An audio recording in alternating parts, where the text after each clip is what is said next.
Take a look at this body cam footage. What's up, puppy? At a quick glance, this looks like a stray dog wandering the night. But in the second piece of footage, it is clear that the dog was frantic, searching for something, or someone. His name is Titan, and what he had seen would expose the disturbing truth of what happened to his owner. But would police officers understand what he was trying to say? It all started with a routine call on April 5th, 2023, in Robinson, Texas. Robinson 911, where's your emergency? Hey, I was just calling, I tried calling the fire department to see there's a fire in our subdivision, but it may just be them burning brush because they're building houses. Yes, law enforcement was responding to a report about a brush fire. However, that's not what they found when they arrived at the scene. Looking into the flames, one responding officer saw something so gruesome that he didn't just start coughing on the fumes, but gagging. After all, it wasn't vegetation that had been set on fire. I need you to get fire, CID, and 04 out here. This looks like a body that's burning. Yes, there in the flames, stuffed inside a melted plastic container, were human remains. And suddenly, what started as a call about a simple unattended fire was now a homicide investigation. Parked here, I was like, alright, that looks like some logs laying there burning. And as I got up close, that looks like a leg laying there. And then I got a little closer and I'm like, that's a body. The body was quickly hosed off, but apart from a hunch about the gender,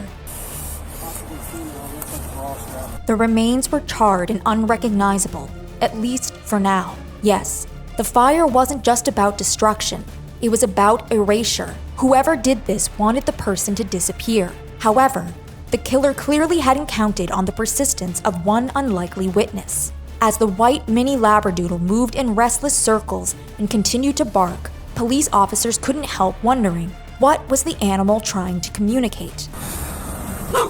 What's up, puppy? Come here. But the dog wouldn't come, and the animal's refusal to move from the crime scene suggested he knew something the officers didn't. You sure are hanging around here. Is that your person over there? Did the dog know the identity of the victim? Was he the silent witness to their murder? Is the dog trying to be protective or trying to lead us over there? Because it looks like she's trying to lead us over there. The frantic barking of the animal hinted at something sinister, and when it came to understanding what he was trying to communicate, one officer had an idea. That dog sure is hanging around, which makes me think. Is there anybody at the station that could bring us the chip checker? Could this dog's microchip hold the key to unlocking the truth? While officers were unable to catch the dog that night, the next morning, Robinson Animal Control received a call from a resident near the crime scene. The dog was still there, sitting at the same spot where the body had been. The dog was captured and his microchip was scanned, leading investigators to their first break in the case. The animal had a name, Titan, and not only that, he had an owner, 26-year-old Mandy Rose Reynolds. But why was Mandy's pet found roughly 2 hours away from her home in San Marcos, Texas, at the scene of the crime? That's what investigators needed to find out. So, they called the phone number connected to the dog's tag and left a message. Shortly after that, they received a call back. Robinson Police. Yes, hi, my name's Mandy Reynolds, and I got a message that you guys found my dog.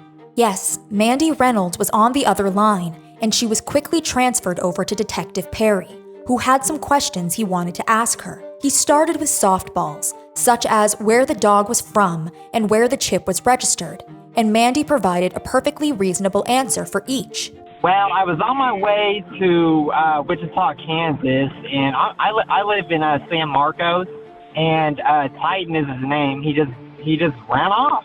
The chip would be registered out of Tennessee, I believe. That's why we named him Titan.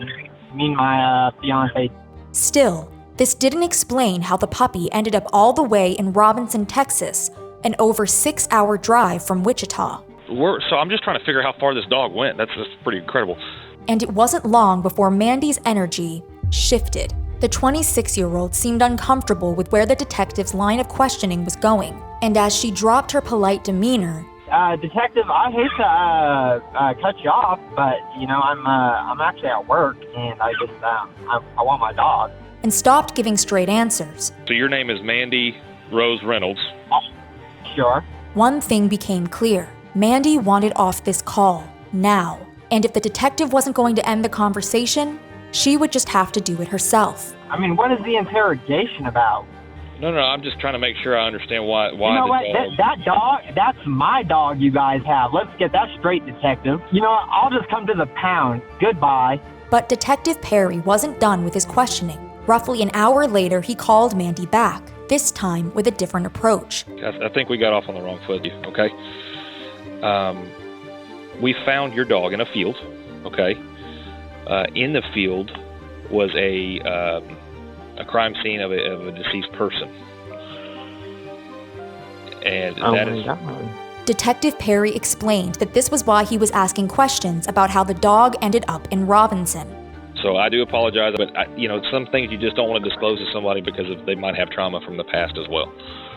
Well, sure, and I've just been stressing about Titan, and we paid a lot of money for him. Yes, this was a woman who loved her dog and choked up at the mere thought of what horrors he was exposed to that night. Good Lord, I just wonder how long he was outside, I can't even imagine what he went through, and then now there's a deceased person. Like, oh my God. But of course, it wasn't just the dog that Detective Perry had questions about. He wanted to know more about the person on the other end of the line. The problem was, Mandy didn't seem to want the detective to know anything about her. So this number comes back to a different name. Are you on somebody's phone plan? No, yes. Okay. Whose phone plan are you on?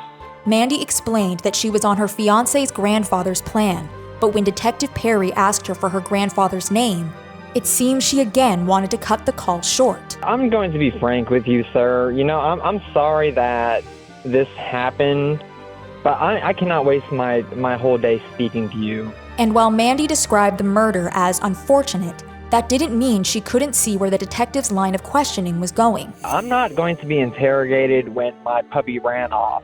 You're being very pushy, for one. For two, you're treating me like a criminal, okay? Detective Perry, however, denied the accusation. This was simply a call to figure out why the dog was at the scene of the murder, and if it messed with the body. If the puppy messed with the body... I mean, yeah, dogs are natural scavengers. You think my little Titan would go... Oh my... Detective, with all due respect, do not call me back. And it seemed that Detective Perry was done playing softball as well. Well, Titan is on a police hold. You're not going to be able to get him out. Titan is on a police hold? That is correct. Well, then I will have my attorney call you. The call ended there. The investigation, however, was just getting started. You may have noticed it yourself, as many people have pointed out. Mandy's voice became deeper and deeper as the conversation moved along. So, your name is Mandy? Sure. Yeah, sounds legit. We were so worried. We paid a lot of money for him, said no dog owner ever. And Mandy's attitude also struck investigators as odd. So, they contacted police where she lived in San Marcos to conduct a welfare check. When the officers arrived at Mandy's apartment, they found it empty. Not only was Mandy missing, but so were all her belongings as well as her black Honda Accord. Then, on April 7, law enforcement found Mandy's belongings in a truck, abandoned miles away from her apartment. Her car, however, was still missing. Where was Mandy Rose Reynolds? A license plate reader database revealed that Mandy's vehicle was across state lines, nearly 500 miles away to Wichita, Kansas. However, investigators soon learned that there was no way Mandy was behind the wheel. No, that would be impossible. After all, Mandy Reynolds was dead. Yes, dental records confirmed it was Mandy's body that had been burned beyond recognition that stormy April 5th night, and another chilling detail emerged from the autopsy. Mandy had been shot in the head. The killer then placed her body inside a storage container and set it on fire, an attempt to destroy the evidence. But one piece of evidence refused to burn, a single .380 shell casing. So, if the person investigators had been speaking to wasn't Mandy, who was the real Mandy Reynolds? Mandy's stepfather, Ron Hardy, described her fondly. She's always wanting eager, I guess to say, to help others. Very outgoing. She didn't like staying in one place at any one place for very long. Yes, originally from Idaho, Mandy was known for moving around and had lived in Tennessee, Louisiana, and most recently, Texas. Yes, Mandy had recently relocated to San Marcos to be with her best friend, who worked as a property manager for an apartment complex. Of course, her dog, Titan, came along for the adventure. She spoiled that dog bad. He's talking about loved and spoiled puppy. He was definitely that. And in return, Titan never left Mandy's side, even after her death. But who would take such a kind-hearted person's life? Mandy's life seemed full of hope as she embraced her new home and thought about starting college. But in the background was Derek Joseph Deneau. Investigators learned that Mandy had recently let her cousin Derek stay at her apartment to allow him to get back on his feet. It's very heart-wrenching, heartbreaking, because again, the only reason she even did what she did because it was family. According to a GoFundMe set up by Kathleen Hardy, Mandy's mother, Derek reached out to Mandy under false pretenses. This resulted in Mandy traveling to Kansas to bring Derek to Texas for a brief visit. Then, after crashing at Mandy's place for about a month, Derek repaid her for her kindness in the worst possible way. Days before the murder, CCTV footage captured Derek purchasing a shovel, a gas can, and a big plastic container from a Walmart in San Marcos. 3 everyday objects, but together, a murder kit. Security cameras then caught Derek leaving the store in Mandy's car, with Titan sticking his head out the window. On the day of the murder, Derek shot Mandy in her apartment. He then used the plastic container to take her body to Robinson, Texas, undetected, at least until Mandy's dog led investigators to her identity and the first big break. This discovery made people feel sick, especially considering his earlier phone call pretending to be Mandy. The killer is such a freaking creep. OMG, the voice he put on pretending to be Mandy was nuts. I have gone back twice to listen to that crap again. Literally insane, spooked me bad. But more importantly, with Derek still on the loose, would police be able to catch the killer before his trail went cold? On April 8, 2023, 3 days after Mandy's body was found, Mandy's car was spotted by Wichita police. The officers attempted a routine stop. The driver, however, had other plans. Hey, he's taking off. A high-speed chase began, reaching speeds of over 100 miles per hour as the driver swerved through traffic. Go, go, go, go.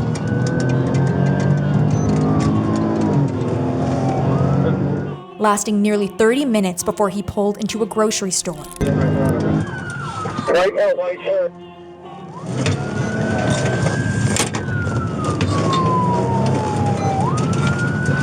Lock the Dillons down.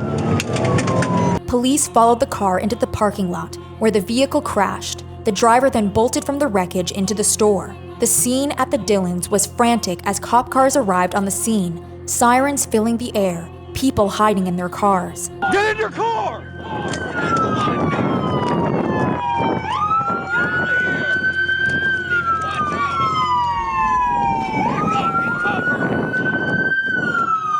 Get somebody to the rear of the Dillons. And customers fleeing from the store. Officers stormed into the store, searching for the suspect, eventually finding him hiding on a bottom shelf behind some canned goods. Come on!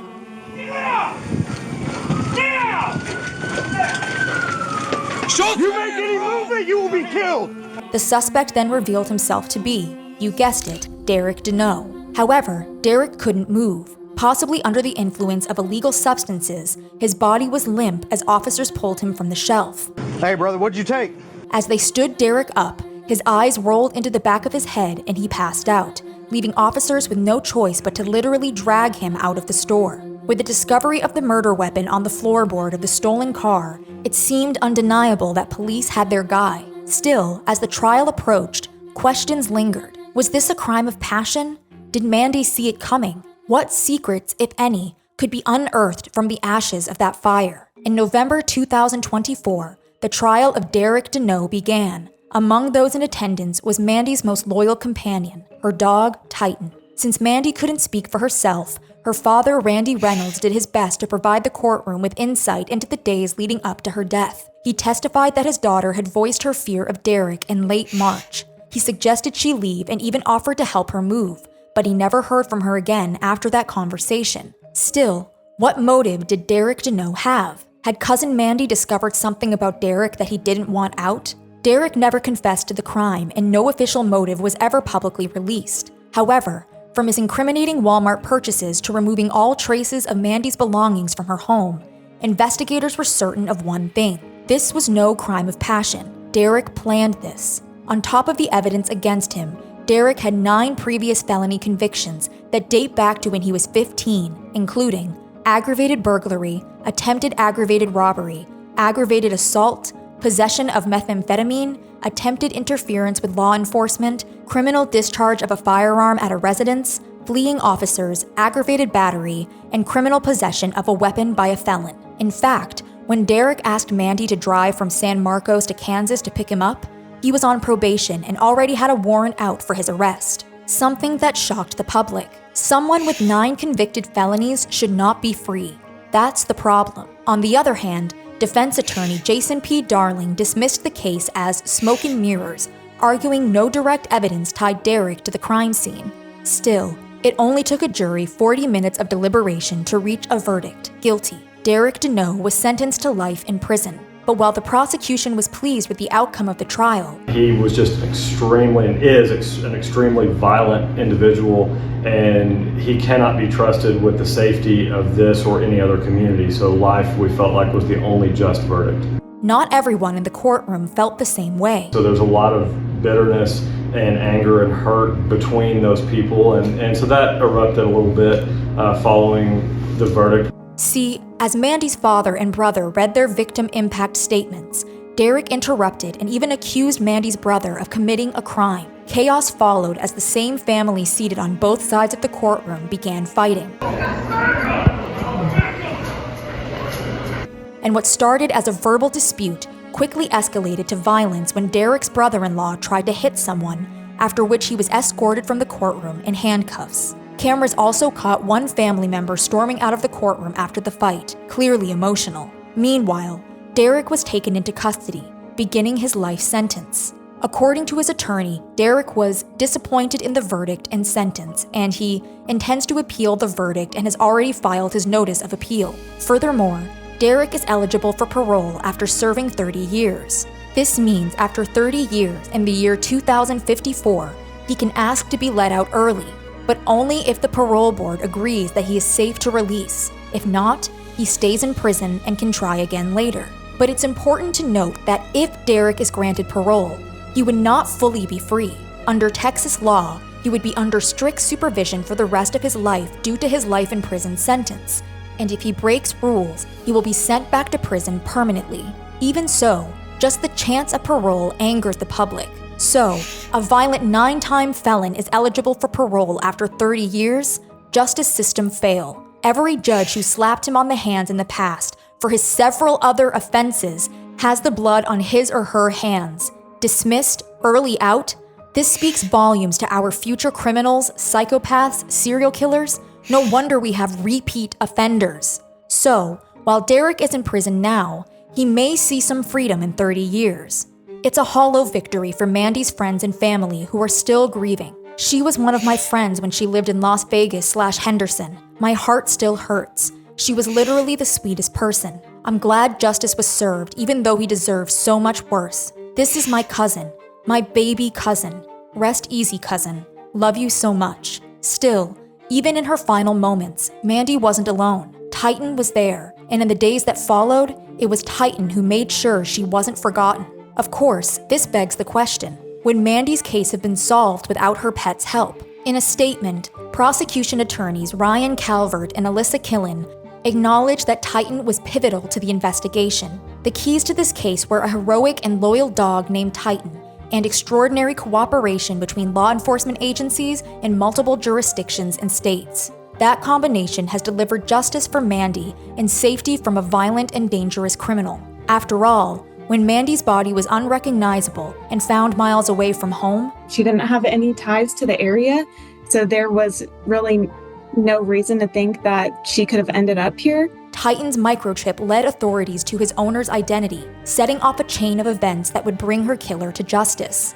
And for that, Mandy's loved ones can't thank him enough. He knew his mama, and he had nothing but love for her. So, where is Titan now? The day after he was found, Titan was adopted by Mandy's best friend in San Marcos, Texas. As of November 2024, Titan is reported to be doing great in his new home. Undoubtedly, it's a bittersweet ending for the hero of this story, Titan, whose unwavering loyalty helped uncover the truth. His distress at the crime scene was impossible to ignore, and thanks to the responding officer who paid attention to his behavior, the pieces of the case began to fall into place. A dog's devotion, a law enforcement's instinct, and a search for justice. Together, they led to the truth. While you're here, consider checking out other mystery murder cases we covered, and subscribe to stay updated.